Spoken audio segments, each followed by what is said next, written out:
बिस्मिल्लाहिर्रहमानिर्रहीम। अस्सलाम वालेकुम। हम टैक्सोनॉमी के रिलेटेड जो है वो पढ़ चुके हैं पहले। आपको पता है टैक्सोनॉमी एक इम्पॉर्टेंट टॉपिक है। अब उसके बाद हमारा जो उसमें नेक्स्ट टॉपिक आ जाता है वो एनिमल एंड प्लांट किंगडम है। एनिमल क्लासिफिकेशन और प्लांट क्लासिफिकेशन के रिलेटेड हमने पढ़ना है, ठीक है। अब सबसे पहले एनिमल किंगडम, जिस तरह टैक्सोनॉमी मैंने आपको बताया था कि 6 किंगडम्स हैं मेनली और 3 डोमेन्स हैं। तो जिसमें से जो सबसे 2 इम्पॉर्टेंट किंगडम हैं, 2 है, वो है प्लांट और animal kingdom. So animal kingdom जो है उसमें आप ऑर्गेनिज्म जो है वो सारे के सारे पहले तो बाद है यूकेरियोटिक है। फिर उसके बाद divided into 2 groups according to the presence और एब्सेंस ऑफ बैकबोन, जिसको हम बोलते हैं कि वर्टिब्रेट और इनवर्टिब्रेट। अदरवाइज तो आप याद रखें कि 30 से ज़्यादा फाइलम्स हैं। जब हमने आपको अगर याद हो कि सबसे बड़ा लेवल जो है वो हमारा क्या था, किंगडम था। तो बल्कि किंगडम से भी ऊपर एक लेवल है जिसको हम सुपर किंगडम या डोमेन कहते हैं। तो डोमेन के बाद किंगडम आ गया, किंगडम के बाद छोटा नेक्स्ट लेवल क्या था हमारा जी, फाइलम था। फाइलम के बाद फिर क्लास, आर्डर, वो जो आपको king Philip came over from great Spain, मैंने आपको निमोनिक डिवाइस भी बताया था। तो अगर एनिमल किंगडम की बात की जाए तो अराउंड 35 बल्कि 36 फाइलम्स हैं, जिसमें से फाइलम कॉर्डेटा एक फाइलम है, phylum Arthropoda, phylum Mollusca, phylum Nematoda, phylum Annelida, phylum Platyhelminthes, phylum Coelenterata. There are many phylum जिनके नाम सुनकर परेशान ना हो आप, ठीक है। तो मैं आपको यहाँ पे आसानी की खातिर जो है ये बता देता हूँ कि नॉर्मली एग्जामिनर फोकस करता है कि इनको हम डिवाइड कर सकते हैं वर्टिब्रेट्स और इनवर्टिब्रेट्स के अंदर। वर्टिब्रेट्स तमाम वो जानवर जिनके अंदर रीढ़ की हड्डी मौजूद होती है विद बैकबोन, और इनवर्टिब्रेट्स तमाम वो जानवर जिनके अंदर रीढ़ की हड्डी नहीं होती। तो इस तरह ये हुआ। फिर ये कि कॉर्डेटा के अंदर जो जानवर हैं वो अलहदा हो गए और बाकी तमाम फाइलम जो है वो अलहदा हो गए, अदर फाइलम्स। तो ये वाली एक डिस्ट्रीब्यूशन या क्लासिफिकेशन जो है वो आसानी की खातिर ज़्यादातर फाइंड जो है वो आपके लेवल पे जो है वो पढ़ाई जाती है। अब इसमें सबसे पहले आ गया लाइक अदर फाइलम्स की अगर हम बात करते हैं, आर्थ्रोपोड्स आ गए। आर्थ्रोपोड्स किनको बोलते हैं, तमाम वो जानवर जिनकी बॉडी सेगमेंटेड होती है, जिसमें इंसेक्ट्स हो गए, क्रस्टेशियंस हो गए, अरेक्नाइड्स यानी कि स्पाइडर वगैरह हो गया, ठीक है। माइरीपॉड्स, माइरीपॉड्स का मतलब क्या है, जो ये जो मैनी लेग्स वाले जानवर नहीं होते, ठीक है, जिसको मिलीपीड, सेंटीपीड्स वगैरह बोलते हैं, वो इसके अंदर शामिल हो जाते हैं। तो ये सारे आपके ये आपके इनवर्टिब्रेट्स हैं। ये एग्जांपल है किसकी, इनवर्टिब्रेट की। आर्थ्रोपोड पे क्वेश्चन नहीं आता, लेकिन जस्ट आपको एक एग्जांपल देने के लिए यहाँ पे आपको बता रहे हैं कि दीज आर इनवर्टिब्रेट्स। अब आ जाए आप वर्टिब्रेट्स की तरफ। वर्टिब्रेट्स को 5 ग्रुप्स के अंदर हम क्लासीफाई करते हैं, जिसमें सबसे पहले आपका आ गया फिश, जिसको पाइसेस भी कहते हैं, पाइसेस। फिर उसके बाद एम्फीबियंस आ गया, रेप्टाइल आ गया, बर्ड्स आ गया जिसको एवीज भी बोलते हैं, और फिर उसके बाद आपका आ गया जनाब मैमल्स। तो ये 5 ग्रुप्स हैं मेन, जिसमें इनको डिवाइड करते हैं। अब हर एक पे हम वन बाय वन इसको डिस्कस करेंगे। सबसे पहली बात है फिश के जो करेक्टरिस्टिक्स बात की जाए कि ये एक्वाटिक का मतलब पानी में रहेगी, ये कोल्ड ब्लडेड है। अब ये चीज़ ज़रा समझने की ज़्यादा ज़रूरत है हमें। एनिमल्स 2 तरह के होते हैं, या कोल्ड ब्लडेड होते हैं या फिर वार्म ब्लडेड भी होते हैं, वार्म ब्लडेड, ठीक है। इसमें से याद रखें सिर्फ बर्ड्स और मैमल्स वार्म ब्लडेड हैं, बाकी सारे जो ये जो 5 कैटेगरी आपको बताई थी, बाकी सारे कोल्ड ब्लडेड है। सिर्फ बर्ड्स और मैमल वार्म ब्लडेड है, ठीक है। कोल्ड ब्लडेड क्या होते हैं, जिस तरह के फिश कोल्ड ब्लडेड है, इसका मतलब यह है कि इनका बॉडी का अपना स्टैंडर्ड या नॉर्मल टेम्परेचर नहीं होता।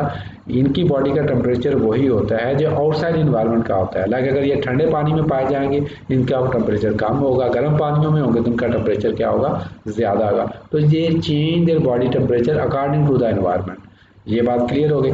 उसके बाद है body covered with wet and slimy scales, चाने जैसा जिसको हम बोलते हैं, मछली की स्किन के ऊपर वो स्केल्स होते हैं, और बॉडी इनकी स्ट्रीम टेपर्ड होती है, जिस तरह देखा ना टेपर्ड बॉडी है, ठीक है। तो ये इनको तैरने में पानी में आसानी होती है। Then comes fins for the balance and to control movement, तो बॉडी में फिन्स होते हैं, ठीक है, ये जिस तरह फिन्स हैं जो कि मूवमेंट को क्या करते हैं, कंट्रोल करते हैं। अच्छा, उसके बाद आ गया गिल्स फॉर ब्रीथिंग, ये एक सेकंड मेजर जो है वो फ़र्क है। वैसे तो ये देखें बाकी जानवरों में फिन्स नहीं होते, लेकिन इनमें गिल्स फॉर ब्रीथिंग होते हैं, जबकि इंसानों के अंदर, बर्ड्स के अंदर आपको पता है लंग्स होते हैं, गिल्स नहीं होते। इसी तरह रेप्टाइल्स में भी लंग्स होते हैं, गिल्स नहीं होते। ये डिफरेंस भी आपको याद रखने हैं। फिर एक्सटर्नल फर्टिलाइजेशन होती है, यानी कि इनके पेट में बच्चा नहीं होता, बल्कि ये स्पर्म और एग खुले पानी में फेंक देते हैं या इनके स्प्रे करते हैं। उसका फीमेल अपने एग का ओवा स्प्रे करती है, मेल उसके ऊपर अपने एग स्प्रे कर देता है, और एक्सटर्नल इन्वायरमेंट के अंदर ही एग और स्पर्म आपसे मिलकर जाइगोट बनाते हैं, और उससे फिर नया इंडिविजुअल जो है वो पैदा होता है। तो that is called external fertilisation. लेकिन जिस तरह इंसानों के अंदर जानवर, जिस तरह घोड़ा, उसके बाद बकरी या जितने भी मैमल्स हैं, उनके अंदर इंटरनल फर्टिलाइजेशन होती है।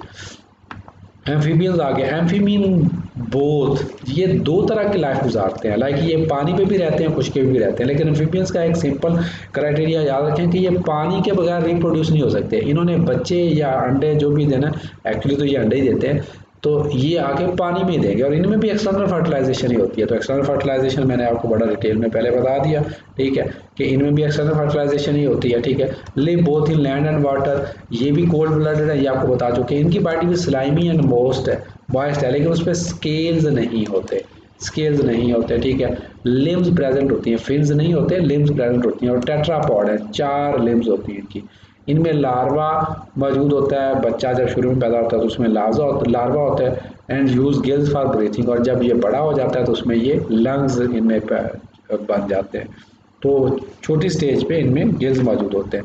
फिर आपका अगर रेप्टाइल्स, इनको स्नेक वगैरह बोलते हैं, ठीक है, या क्रोकोडाइल हो गया, या एलिगेटर वगैरह, ये भी देखें कोल्ड ब्लडेड है, बॉडी कवर्ड विद ड्राई। अच्छा आप देखें फिश की स्किन जो थी वो भी स्लाइमी मॉइस्ट थी, एम्फीबियन की स्किन भी स्लाइमी मॉइस्ट थी, क्योंकि वो दोनों मेनली पानी में होते हैं, ठीक है। अब ये पानी में भी रह लेते हैं, बट ज़्यादा ये खुश्की पे रहते हैं, मतलब इन्होंने अंडे भी देने हो तो ये खुश्की पे ही आएंगे, ठीक है। तो इनके अंदर जो है इनकी बॉडी हार्ड ड्राई होगी, और स्केल से, हार्ड स्केल से कवर्ड होगी। उसके बाद ये लैंड पे रहते हैं, लाइक ये पानी में जा चले जाते हैं, बट लेकिन mainly these are land animal. Breathe with lungs, इनमें गिल्स नहीं होते, एंड इंटरनल फर्टिलाइजेशन होती है, ये अंडा देते हैं, बदले बॉडी के इनके जानवर मेटिंग करते हैं, इंटरनली ये अंडा फर्टिलाइज होता है, और फिर जो फीमेल है वो अंडा देती है, जिस तरह परिंदे अंडा देते हैं, ठीक है। ले शेल्ड एग्स, और उसमें से बच्चे निकलते हैं। Then comes the birds. Birds का ये है कि जी ये वार्म ब्लडेड, आप देखिए इससे पिछले जितने भी थे वो सारे कोल्ड ब्लडेड थे। इनकी चोंच होती है, इनके फीदर्स होते हैं, beak for feeding with feathers, warm blooded. अब ये बड़ी कॉमन सी चीज़ें हैं। लंग्स फॉर ब्रीदिंग होगी, इंटरनल फर्टिलाइजेशन होती है इनके अंदर, and lay shells egg. Now comes the mammals. Mammal जो है वार्म ब्लडेड हैं, जिसमें पे बाल होते हैं, इंटरनल फर्टिलाइजेशन होती है, लंग्स के जरिए सांस लेते हैं। हेयर और स्किन आपको बता दिया। फीमेल्स है mammary glands and for producing milk, इनके ये अपने बच्चों को दूध पिलाते हैं, ये बड़ा इंपॉर्टेंट क्या फीचर है। लंग्स फॉर ब्रीथिंग, ठीक है।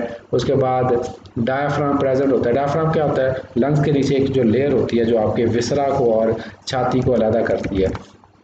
इंटरनल फर्टिलाइजेशन होती है, embryo develop inside the mother's body. और ये स्पेशल कुछ केसेस हैं, इनमें आप याद रखें, ये कभी कभार एग्जामिनर आपसे पूछ लेता है कि क्या जो वेल है वो मैमल है या कि फिश है। वेल तो पानी में पाई जाती है, आप कहेंगे ये कैसी बात करते हैं जी, वेल मैमल है जनाब, फिश नहीं है। ये बात आपने याद रखनी है। Well has lungs, well is warm blooded, and well feed their young ones with milk and whale give birth to their young ones। अंडे नहीं देती, बर्थ करती है, देती है अपने बच्चों को। तो वेल हर लिहाज से मैमल है, सिर्फ ये है कि वो पानी में रहती है, बाकी तो और कोई, बाकी तमाम सारी खूबियाँ मैमल्स वाली हैं, ठीक है। उसके बाद आपका बैट, चमगादड़, सेम चमगादड़ के मुतालिक है। चमगादड़ जो है वो सिर्फ उड़ती है, लेकिन वो अपने बच्चों को दूध पिलाती है, उसमें लंग्स होते हैं, और वो बच्चों को, यंग वंस को बर्थ देती है। दे हैव, और उसकी स्किन पे हेयर हैं, that has all the features of mammal, सवाए से कि वो उड़ती है। उसके बाद इस तरह monotremes, egg laying mammals, that's a special feature. कुछ मैमल्स ऐसे जैसे स्पाइनी आर्ट ईटर हो गया, डकबिल प्लेटिपस हो गया, वो एग लेइंग, अंडे देते हैं, बाकी लेकिन तमाम सारी उनकी फीचर्स जो हैं वो मैमल्स वाली हैं, ठीक हो गया। तो देन कम्स दी जनाब प्लांट क्लासिफिकेशन। प्लांट्स को भी हम क्लासीफाई करते हैं इनटू डिफरेंट ग्रुप्स। तो ये आपको बुक के अंदर ये एक चार्ट गिवन है, अगर आप इस चार्ट को अच्छी तरह से क्रैम कर लेंगे तो आपके लिए लाइफ बड़ी इजी हो जाएगी। आप कहेंगे सर क्रैम ही करना है तो फिर लाइफ इजी कैसे होगी? नहीं, नहीं, आपकी लाइफ इजी करते हैं अभी, डोंट वरी एट ऑल। पहले तो बात है कि प्लांट्स तमाम जिनमें एम्ब्रियो से प्लांट जनरेट होता है उसकी हम बात कर रहे हैं। तो उनको हम क्लासीफाई करते हैं दो हिस्सों में। एक होते हैं जिनको हम बोलते हैं ट्रैक्योफाइट्स और दूसरे कहलाते हैं ब्रायोफाइट्स। अब ये थोड़े से नाम टेक्निकल है लेकिन डोंट वरी, इनको बोलते हैं नॉन वस्कुलर और ये वाले कहलाते हैं vascular plants. Now what is meant by vascular? Vascular bundles होते हैं पौधों के अंदर जिनको हम कहते हैं xylem and phloem. Xylem, phloem, ये दो टिश्यूज हैं जिनके ज़रिए पौधे पानी और नमकियात ट्रांसफ़र करते हैं। लाइक जोइलम जो है इसका काम क्या है, ये ज़मीन से जड़ों से ऐसी टिश्यूज़ निकलती हैं जो पौधे के तने और पत्तों तक जाती हैं। और लाइक एक ही टिश्यू नहीं होती, मतलब डिफरेंट छोटे छोटे सेल्स मिलकर जो है वो एक लॉन्गर टिश्यू बनाती है और ये ज़मीन से नमकियात और पानी लेके जाते हैं पौधे के ऊपर वाले हिस्सों तक, ठीक है। और फ्लोएम क्या है, पत्तों में जो खुराक बनती है वो पौधे के डिफरेंट हिस्सों तक ये ट्रांसफर करता है, रूट तक या स्टेम तक। ये वाले जो टिश्यूज हैं ये ब्रायोफाइट्स के अंदर नहीं होते, ये ट्रैक्योफाइट्स के अंदर होते हैं। ये सिंपल सा फर्क है। अब जब ब्रायोफाइट्स के अंदर नहीं होते तो आपके जहन में सिंपल सा क्वेश्चन आएगा, फिर ब्रायोफाइट्स के अंदर नमकियात, पानी और खुराक कैसे ट्रांसमिट होती है? तो ब्रायोफाइट जो है वो फिर बहुत छोटे पौधे होते हैं। मॉसेस हो गया, लिवरवर्ट्स हो गया, हार्नवर्ट्स हो गया, छोटे छोटे, यानी कह लें यूनिसेलुलर टाइप। यूनिसेलुलर तो नहीं होते लेकिन कह लेंगे वो छोटे, आम आँख से भी मुश्किल से दिखाई देते हैं या दिखाई भी देते हैं तो बहुत छोटे होते हैं। ज़्यादातर वेट प्लेसेस में, रेन फॉरेस्ट के अंदर, दरियाओं नदी नालों के किनारों पे पाए जाएंगे ताकि वो डायरेक्टली, क्योंकि इनके अंदर ये वाला सिस्टम तो नहीं होता, टिश्यूज़ तो नहीं होते, तो ये थ्रू डिफ्यूजन डिफ्यूजन के थ्रू या ऑस्मोसिस के थ्रू डायरेक्टली इन्वायरमेंट के साथ अपना एक्सचेंज ऑफ मटेरियल्स और फूड कर लेते हैं। तो इनके एग्जांपल्स आपको बता दी, लिवरवर्ट्स, मॉसेस, हार्नवर्ट्स, ठीक हो गया। ट्रैक्योफाइट जो है जिनमें ये वस्कुलर बंडल्स होते हैं, they are further divided into two groups. एक को बोलते हैं टेरिडोफाइट्स और एक को बोलते हैं स्पर्मेटोफाइट। स्पर्म से आप याद रखें जिनमें सीड बनता है, सीड फार्मिंग, वो स्पर्मेटोफाइट्स कहलाएंगे, और जिनमें सीड नहीं बनता, सीड के बगैर ही पौधे ग्रो करते हैं, दैट इज कॉल्ड टेरिडोफाइट्स, ठीक है। अब इनके एग्जांपल क्या है? इसके एग्जांपल बेस्ट है फर्न्स। फर्न्स, अब ये आम लाइफ में आप ये पौधे बहुत कम देखेंगे, ठीक है। उसके बाद आपका आ गया जी स्पर्मेटोफाइट्स में सीड फार्मिंग। अब सीड फार्मिंग में भी दो किस्में हैं, जिम्नोस्पर्म और एंजियोस्पर्म। जिम्नोस्पर्म को नार्मली हम बोलते हैं कोनीफर्स। कोनीफर्स ऐसे पौधे जिनके अंदर कोन बनती है, ये जो पहाड़ी इलाकों में वाले नहीं बनते, जूनिपर, ठीक है, या ये जो पाइन ट्री हो गया, ये कोनीफर, चरोजा वगैरह, ये वो उसके जो दरख्त होते हैं वो कोनीफर्स कहलाते हैं। और जो एंजियोस्पर्म क्या है, ये तमाम बारे बाकी जो पौधे हो गए, गंदम, मकई, फिर उसके बाद जितना भी फल हो गए आपके, सेब हो गया, मैंगो हो गया, ठीक है, सरसों हो गई, सब्जियां हो गई जितनी भी, फ्लावरिंग जिनको आप जिनमें भी फल लगते हैं सारे के सारे, वो आपके एंजियोस्पर्म्स कहलाते हैं। जिम्नोस्पर्म में क्या होते हैं, इनके एक्चुअली कहते हैं कि इनके सीड नेकड होते हैं। इनके सीड फ्रूट के, नेकड का मतलब ये नहीं कि उन्होंने कपड़े नहीं पहने होते, सीड जो है वो फ्रूट के अंदर नहीं होता, फ्रूट के बाहरी सीड होता है, ठीक है। लाइक जिस तरह सेब के तो अंदर सीड है तो वो एंजियोस्पर्म है, लेकिन चलगोजा फ्रूट के बाहरी सीड है, उसका कोई खास फ्रूट नहीं है। बादाम उसका कोई फ्रूट नहीं है, बाहरी सीड लगता है। तो एक तो ये सीड नेकड होता है, दूसरा ये कोन्स बनाते हैं, कोनीफर्स, इनकी कोन्स बड़ी खूबसूरत कोन्स बनती हैं। तीसरा इनका जो है वो जो पत्ते हैं वो नीडल शेप, लंबे लंबे बारीक बारीक इनके पत्ते होते हैं, ठीक है। इनके पत्ते चौड़े होते हैं, ठीक है। इनके पत्ते जो हैं वो जिस तरह सरसों का पत्ता देख लें, ठीक है, इनके पत्ते जो हैं वो चौड़े होते हैं, ठीक है। तो फिर जो एंजियोस्पर्म है, these are further divided into monocot and dicot. Mono mean one, cot mean cotyledon, di mean two, cot mean cotyledon. ऐसे पौधे जिनका सीड का सिर्फ एक ही दाना हो, एक ही कॉटिलीडन हो, और जिनके सीड के दो दाने हो वो क्या कहलाएंगे आपके डाइकॉटिलीडन। लाइक चना डाइकॉटिलीडन है, लाइक मटर डाइकॉटिलीडन है, लाइक अगर आप बात करें मैंगो की, कभी मैंगो का तोड़ के उसकी गुठली बड़ी सख्त होती है, उसका अंदर से सीड निकाला है, उसके सीड को अंदर से आपका तोड़ के देखा उसके भी दो हिस्से बन जाते हैं, तो दैट इज आल्सो डाइकॉटिलीडन। लेकिन क्या चावल के दो हिस्से बनते हैं? वैसे तो उसके चाहे आप 15 हिस्से कर ले, बात करेंगे उसका, लेकिन नेचुरली वो दो हिस्सों में स्प्लिट नहीं हो सकता। गंदम नेचुरली दो हिस्सों में स्प्लिट नहीं हो सकती, मकई का सीड नेचुरली दो हिस्सों में स्प्लिट नहीं हो सकता, लेकिन तमाम दालें, पल्सेस नेचुरली दो हिस्सों में स्प्लिट हो सकती हैं। तो जो सीड दो हिस्सों में स्प्लिट हो सकता है वो डाई कार्टिलिडन कहलाएगा, जो नहीं हो सकता वो मोनोकार्टिलिडन कहलाएगा। और दोनों में बड़ा वाज़ेह फ़र्क होता है। मोनोकार्ड जितने भी हैं, गंदम, मकई, चावल, इनके पत्ते देखेंगे लंबूतरे पत्ते होंगे इनके, ठीक है। डाइकार्टिलिडन के पत्ते चौड़े चौड़े होंगे, ठीक है। एक तो ये आपको डिफरेंस बता रहा हूँ इनका। मोनोकॉट्स की जड़ें फाइब्रस होंगी, ऊपर ऊपर वाली सतह पे रहेंगी। डाइकोटिलेडोन की जड़ें ज़मीन में गहरी जाती हैं अंदर तक, ठीक है। तो एक तो ये इनके सिर्फ सीड में फ़र्क है, फिर उनके अदर जो है वो फीचर्स में भी इनके फ़र्क है। So this is whole plant classification. मैंने तो आपको ये चार्ट पे ही सारी की सारी क्लासिफिकेशन समझा दी है जनाब, आगे आपको मैं लेके नहीं गया। तो क्लासिफिकेशन को आप कई तरीक़ों से कर सकते हैं, एक आप याद रखें। लाइक ये पेपर में 2007 में सवाल आया था, तो मैंने वो वाली अटैम्प्ट दी थी सीएस की। तो मैंने कोई 5 किस्म की क्लासिफिकेशन लिखी थी, लेकिन आपने परेशान नहीं होना।